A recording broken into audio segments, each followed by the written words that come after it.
The Messiah said, "When you come to know yourselves, then you will become known, and you will realize that it is you who are the sons of the living Father. But if you will not know yourselves, you dwell in poverty, and it is you who are that poverty." Yes. Salamat po sis. Meron pong katanungan dito sa chat box. Ang dalawa po ang katanungan na meron dito. Ang unang katanungan, mahal na Haring Opiryo, saan po ba ang Fertile Crescents? Yun po ang unang katanungan.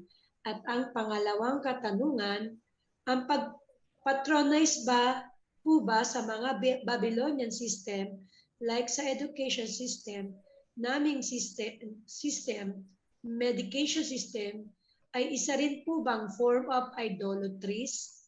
Yun po ang mga katanungan. Salamat po. Okay, doon sa tanong kung nasaan ba ang Fertile Crescent, somebody please share a screen. Paki-check na lang po sa internet. Hindi ko nasasagutin yan. Nasa internet po yan. Marami dyan. Fertile Crescent. Paki-check. Nasa internet dyan. Okay? Sa pangalawa, yung pag-avail ba ng ano yon? Mga gamot, educational system, yan ba ay form of idolatry? Hindi po. Iba po ang definition ng idolatry. So, ipapabaya ko na yan sa priesthood. Lagi naman na lang dinidiscuss kung ano ang idolatry. So, ang isa ko lang bibigyan ng kalinawan, dalawang klase po ang idolatry, ha?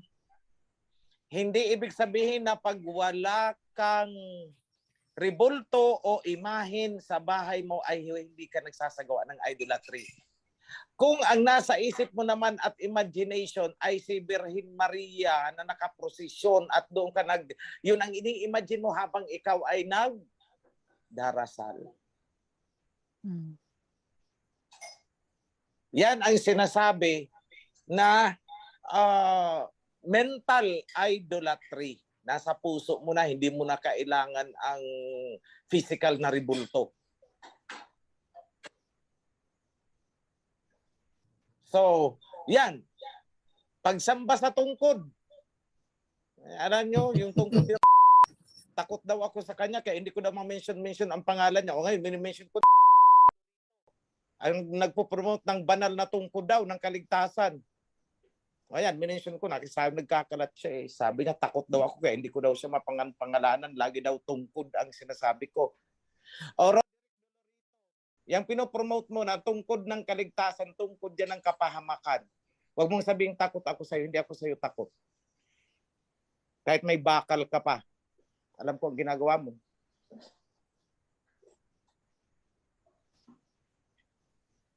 Walang lihim sa akin. Walang lihim. Alam ko ang ginagawa mo.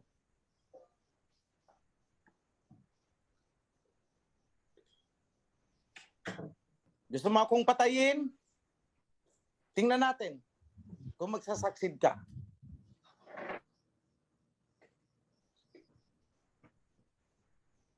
Hindi ako kayang patayin ng tungkod-tungkod mo. O lahat ng sumasamba dito sa tungkod, lahat yan ay idolatry po yan. Tama bang sabihin mo, tungkod ng kaligtasan? Hindi ba't idolatry yan? Wala pong ibang pangalan. Nagkaroon ng tungkod ng kaligtasan. Wala. Ni si Moses, hindi niya sinabi na itong tungkod ko ang tungkod ng kaligtasan eh. Hanapin nyo nga kung sinabi yan ni Moses. Wala.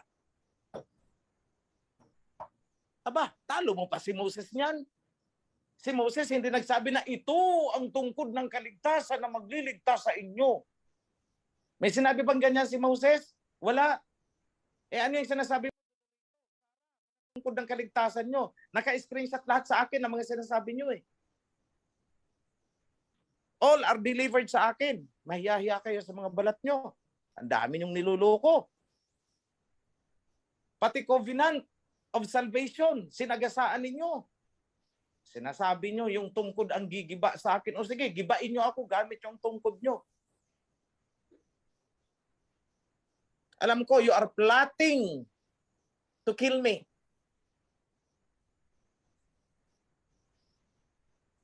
You want witnesses? I can produce. Mayos kayo. Huwag niyong sagarin ang pasensya ko. I am meek, I am forgiving, but don't ever challenge my patience.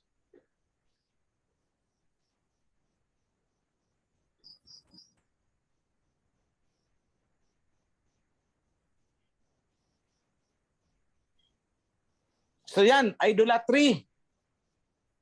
Habang nagpo-promote ng tungkod ng kaligtasan, they are plotting against me. Sisirain daw nila ako, wawasakin nila ako. Nakita nyo kung gaano kakamandag ang mga espiritu ng mga yan? Tapos may naniniwala? My goodness, asan yung mga pag-iisip nitong mga natangay? Yan ang sinasabi ko, buti pa ang aso, marunong ng loyalty, amoy pa lang ng kanyang amo. Ito nasutsutan lang ng kapitbahay. Wala na. Kud na ng kaligtasan ni Dolorito, ang pinaniniwalaan, hindi na ang covenant. Nakita nyo kung gaano kabukto sa isip ng mga yan?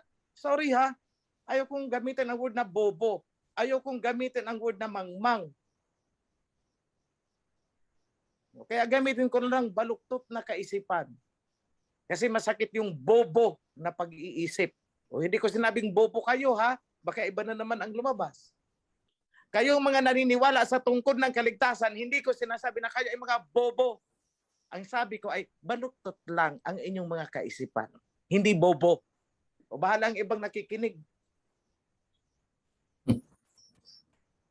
Ulitin ko ha, kayong mga naniniwala dyan sa tungkod ng kaligtasan at pinopromote ni Sarah, I have the screenshots.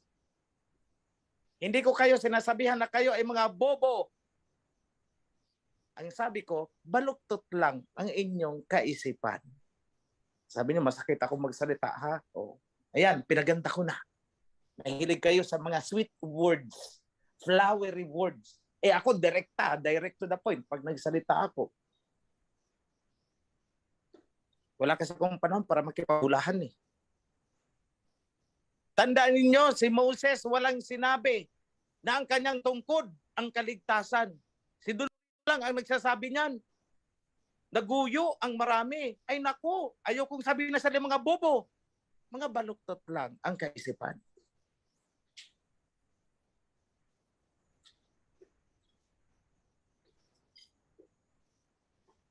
So, nakakalungkot mga kapatid, na inalis ko sila sa idolatry. Inalis ko sila sa pagsamba sa krus because it's idolatry. Hindi ko akalain na sasamba sila at maniniwala at ilalagay ang kanilang kumpiyansa. Doon sila nananampalataya sa kaligtasan. Yung kaligtasan nila iniaasa sa tungkod ni Dolorito. Oh my goodness. Umaandar pa ba ang inyong mga isip? Hindi ko sinasabi mga bobo kayo ha. Kinukore ko ha. Paulit-ulit. Hindi ko sinabi mga bobo kayo. Tinatanong ko lang kayo kung umaandar pa ba ang inyong mga isip. Dahil kahit si Moses, na ginagaya ni mismong si Moses, walang sinabi na ang kanyang tungkod ang kaligtasan. My goodness. Back to the MC. Maraming salamat po, Mahal na Hari, sa kaliwanagan. At meron na po tayong nalalabing 18 minuto para sa ating pagkatapos. At bago po tayo magtapos sa ating gawain, inihiling po namin, Mahal na Hari, ang inyong basbas sa gabi ito.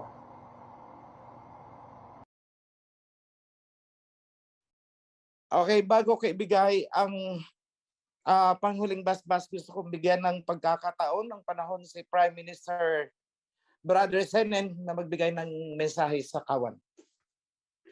BM Senen, please.